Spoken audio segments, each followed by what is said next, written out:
Okay, well, it's me again, and not Representative Parker yet, but let me introduce it for you. So Representative Tan Parker represents the House District 63, which includes the southwest portion of Denton County.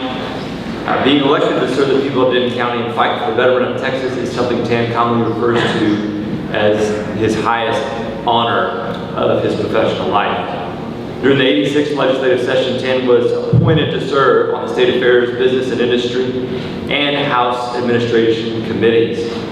During previous legislative sessions, Tan chaired the House Committee on Investments and Financial Services, as well as Corrections.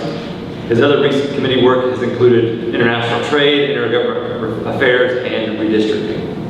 Tan served as the chairman of the House Republican Caucus for the 2015 84th legislative session, as well as the 2017 85th legislative session, after being unanimously elected by Republicans in the majority. Not only that, Representative Parker was named Best Legislator by Texas Monthly. Was that a couple years ago? Years ago. And as an avid supporter of institutions like DBU, brings his faith with him when he goes down to Austin. He represents obviously the DFW area in North Dallas, Denton County, and has just come out with a book. I'll let him tell you about the book, but and some of the authors. I'll drop a few. He's got co-authors such as Jeb Bush, Chuck Norris. Who knew Chuck Norris was a writer? Did Chuck Norris actually write that chapter, or did he just pin a few thoughts? Absolutely. Absolutely, okay. Well, if you would, put it together for my friend Tan Parker, and he's going to share with us a little bit about the book.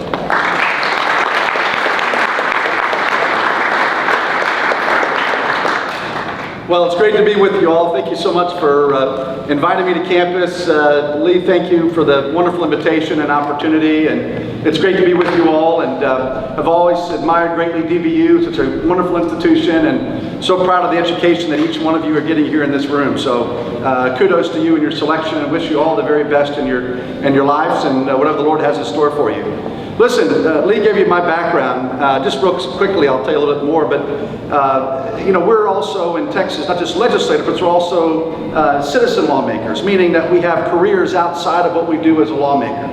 And so I'm a business person, so I spent my entire career after college and graduate school in the business world, in addition to being a lawmaker. And I think it's important for people to understand that. One of the unique things about Texas and our model is that, we all have to really passionately want to serve and give back because we don't earn a living, so to speak, as a lawmaker. So I want everyone to understand that dynamic and my vantage point. To be candid, if Washington operated the way that Texas did, we'd be a whole lot healthier in so many ways. Because of the fact that, we're not there, again, earning a paycheck. It's not a career. It's about service for a period of time. And you continue to serve in the private sector at the same time, and ultimately go back exclusively to the private sector. So I just tell you that to give you a little bit of level set in terms of my background and experience. I've been very blessed and privileged now to serve. It's hard to believe. Time's gone by very quickly, but for 7 terms in the House of Representatives.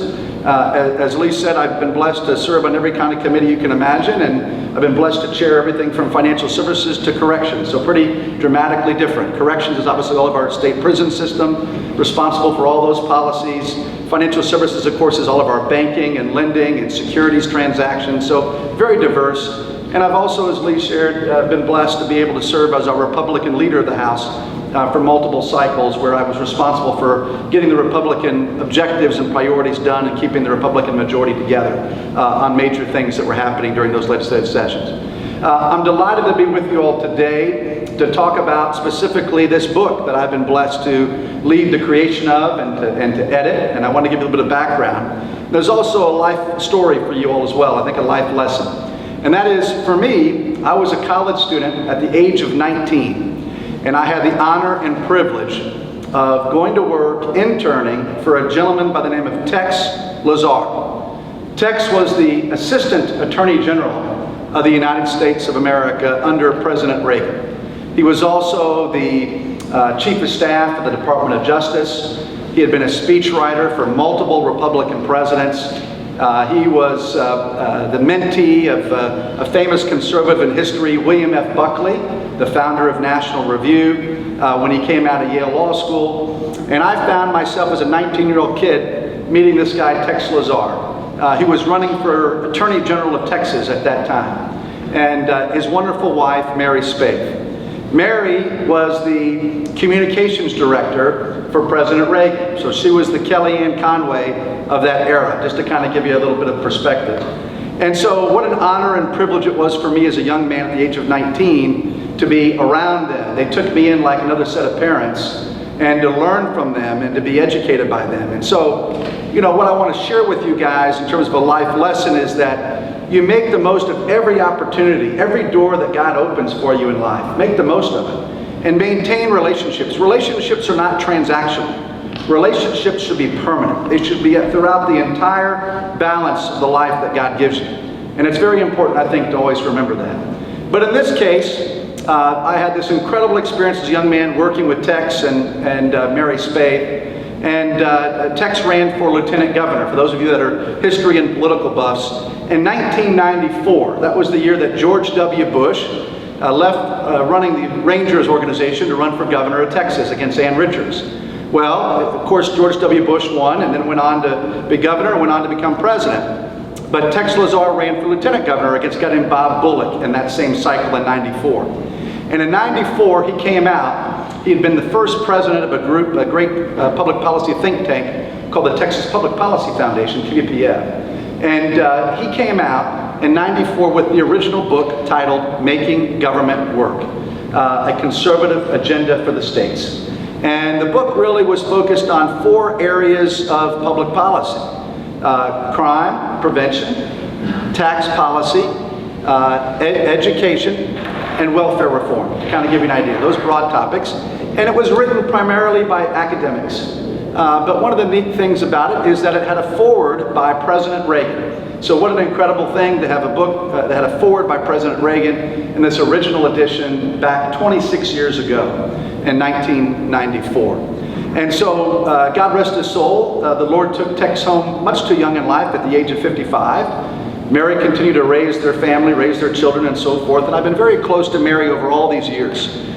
She's been my communications consultant and advisor. When I've been the Republican leader of the House over the years, I would bring Mary down to visit with our members. I thought she was just the very best there is on communications and being able to articulate a message as conservatives.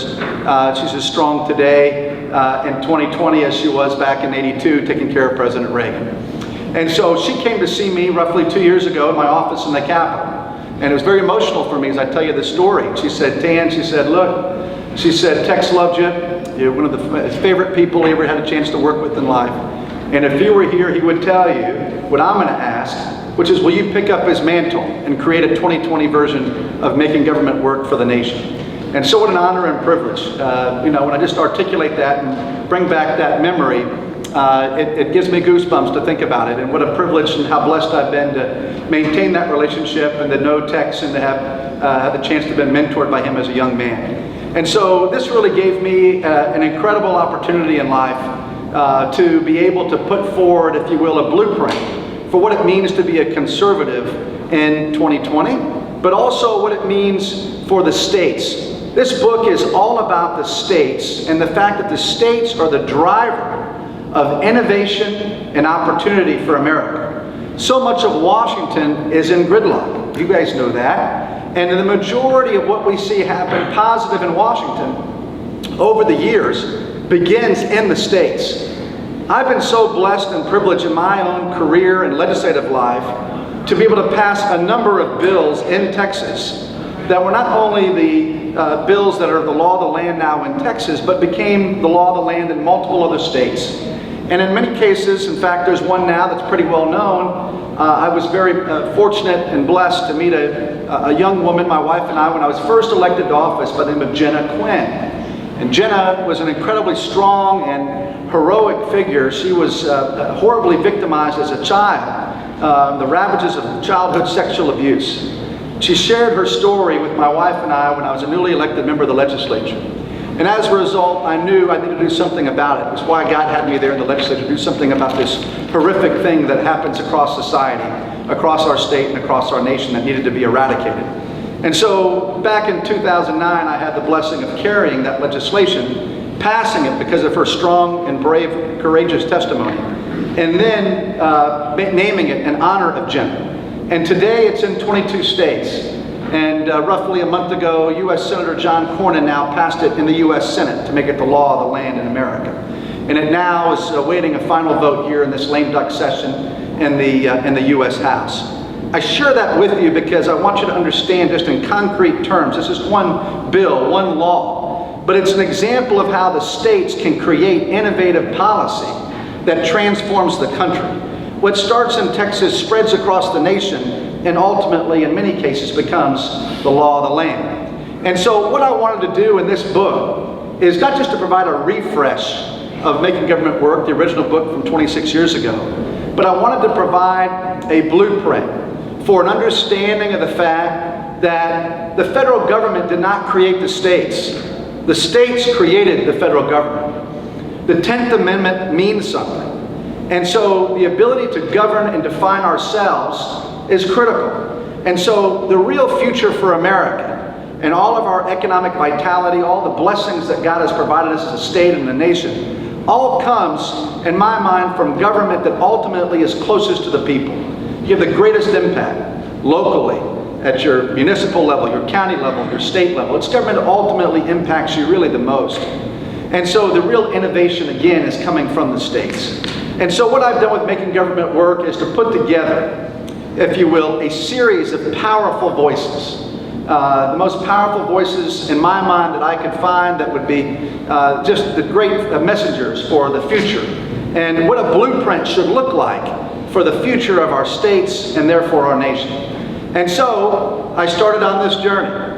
And I called my good friend Rick Perry, and what a wonderful man he is. I said, Secretary Perry, would you consider writing a chapter with me? And he said yes. And so he wrote a beautiful chapter that's about the Texas model and what the Texas model means to the country. What the other 49 states can learn about the way that we handle tax matters and regulatory matters that they can benefit from. Then I reached out to a dear friend for a long time, Rick Santorum, the former U.S. Senator from Pennsylvania, of course, has run for president as well. And Senator Santorum has really been an unofficial healthcare advisor to President Trump during the last several years, and very much a driver on healthcare policy, along with a woman by the name of Grace Marie Turner, who's really the top free market person about how we leave Obamacare and move to a healthier, brighter future for America in terms of providing access, but also in terms of reducing cost and improving the quality of healthcare in America. And so that's a chapter that Rick Santorum led with Grace Marie on healthcare. I reached out to Jeb Bush and I said, Governor, would you do a chapter on innovation and education? He talks about all the various things that he believes are important with regard to education innovation. They, of course, are in Florida, we're the first state really to adopt school choice in a meaningful way and other innovative things. And of course, you know, I'm very blessed to represent some of the finest public schools in the country as well in my part of North Texas. But it's an interesting overview about educational opportunity and what we need to do to make certain that every kid has an opportunity to be successful in life. I then reached out to my favorite economist, Dr. Laffer. For those of you that remember Dr. Laffer, the Laffer curve, he was President Reagan's great economist. And we wrote a chapter specifically about what the states can do to be economically vital and robust. I then reached out to Dick Armey, the former U.S. Majority Leader, to talk about a chapter that he wrote on regulation, the proper role of regulation in privacy, to kind of give you an idea. I then reached out to Chuck Norris, as you heard Lee talk about a moment ago, to write a chapter on the Second Amendment and what the Second Amendment is all about, why it's so important. Really a blueprint, again, for the importance of it. I then reached out to a guy by the name of Bob Woodson, who's an 80-year-old gentleman in the Northeast who's really the finest civil rights leader in my mind in America. That's all about focused on being able to engage the private sector, being able to engage churches and our institutions of faith with regard to healing and bringing hope to the inner cities of America. Particularly in this time that we're so challenged and having so much difficulty. So Bob Woodson writes an incredible chapter as well. And then I reached out to a very famous woman by the name of Kathy Ireland. Kathy Ireland was the most famous supermodel in the world for a number of years. And then she went from that career to being one of the most successful women entrepreneurs anywhere in the world with her Kathy Ireland Worldwide. And then I peeled back the onion further and I saw all that she did for our veterans. She does a tremendous amount for our Marine Corps, so much for our wounded warriors, so much for our Medal of Honor winners, and I was just really impressed. I wanted to learn more. And then I saw she had this incredible Christian testimony, and then I saw she had this great testimony about pro-life and the importance, the fundamental, essential essence of life to protect all human life. And I was extraordinarily taken back, and so I knew I wanted to somehow, some way, find a way to reach out to Kathy Ireland to write the chapter here, the blueprint for the importance of life and protecting life and making government work.